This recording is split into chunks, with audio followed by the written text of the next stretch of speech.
About 130 participants, ages 18 and younger, will be putting their hunting, marksmanship, and safety skills to the test.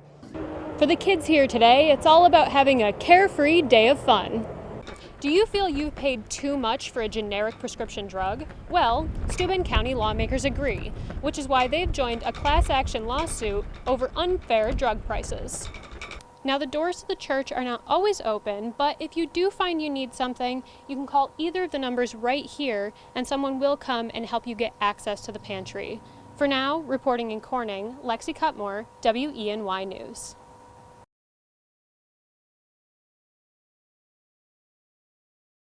Nearly 2 decades ago, Jimmy Zazovsky found a home for his restaurant in the village of Brockport.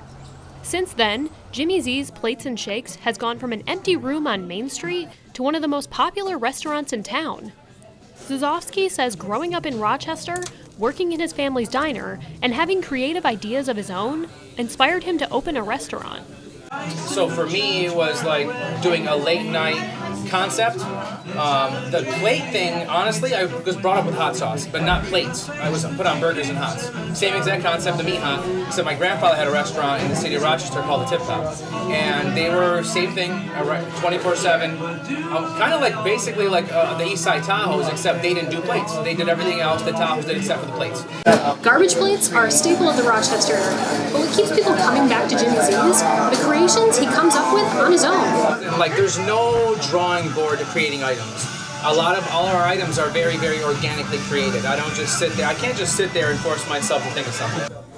Zazovsky says bringing his family recipes to his own restaurant and making good food is important, but creating a unique and welcoming space for visitors to enjoy is what he focuses on. You know, you're not going to go many places and have Pops here greeting you, or myself greeting you, and I think that goes a long way today's age. And I think that for me, it's the overall experience. You know, my number one goal has always been to have our own identity and to not walk in here and have this place remind you of anything but Jimmy Z's. 11-year-old Lily Harradine and her mom fell in love with the restaurant from their first visit. Since then, they've become regulars at Jimmy Z's. I like how it's like a really good restaurant and like it's just like the best place. Zazovsky says he doesn't know what the future looks like for Jimmy Z's. Instead, he's taking it one plate at a time, focusing on the food and the friends that matter the most. Reporting in Brockport, News 4's Lexie Cutmore. Over 8,000 people visit the Brockport campus every day, and the college is responsible for ensuring that students, faculty, and staff are in a safe environment. Over 2 decades ago, blue light phones were installed in high-traffic areas on campus. With the push of a button, people could connect to university police instantly. You might be in an area late at night, and you're alone, and maybe, there's someone around thinking about a bad behavior or engaging in a bad behavior. Maybe they see that light and they go, hey, maybe I should think twice about this or whatever. So as a form of a deterrent, that might be helpful. According to Ryan, the blue light phones aren't being used for their intended purpose, but making sure they're running efficiently is valuable to people who call the Brockport campus home. I think they do have a value, certainly from an aesthetic standpoint. When you're coming to visit schools, when your parents come to visit schools, I have a son who's in college. Seeing them out there is an assurance, I think, to parents and students. Students are working with university police to add to certain underserved areas. When you get closer to the towers, and Lot A is a parking lot for residential students, that's a pretty dark area, so. Making sure the college has the necessary number of blue light phones to keep everyone safe.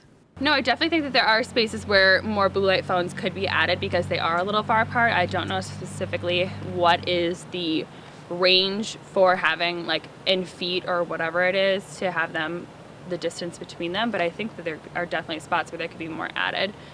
Although a lot of people will use cell phones in the event of an emergency, blue light phones like this one provide a sense of security to people who visit the campus. I think it's really great that we're actually looking at how safe our campus as a whole. As a woman, I've not always felt the safest on campus, but we do have great resources. such as like our university police and all of Res Life staff that are around. But I do think we could definitely be doing more to ensure that our campus is safe as a whole. Kupiak says she's hopeful that one day no student will have to walk across the Brockport campus without feeling safe. In Brockport, News 4's Lexie Cutmore.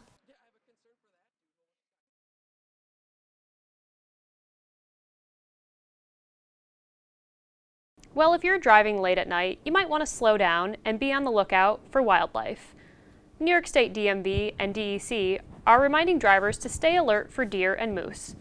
Officials say the fall months are when deer and moose are most active. The DMV encourages everyone to brake as quickly as you can, and if you do hit an animal, do not approach it. Instead, the DMV recommends that you pull over, turn your hazard lights on, and call 911. Broken voting machines, long lines, and frantic calls to extend voting hours may be a thing of the past. New York State is joining 38 other states in the early voting process. A new state law requires every county in New York to open the polls before Election Day. Millions of dollars are put into more than 250 voting sites to upgrade voting technology. Legislators hope this change will encourage more people to go out and vote.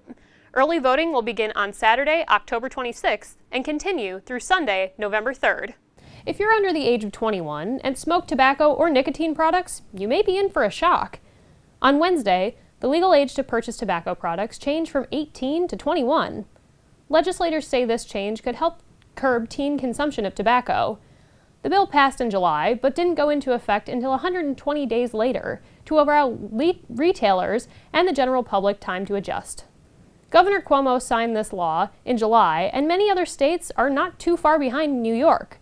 States like New Jersey and Massachusetts also have raised their age in efforts to combat the epidemic. At the federal level, State Majority Leader Mitch McConnell announced his plans to raise the age to 21 due to the recent spikes in teen vaping. This comes after young adults all over the country are being hospitalized for unknown lung illnesses. This story is developing, and we'll bring you more as we know.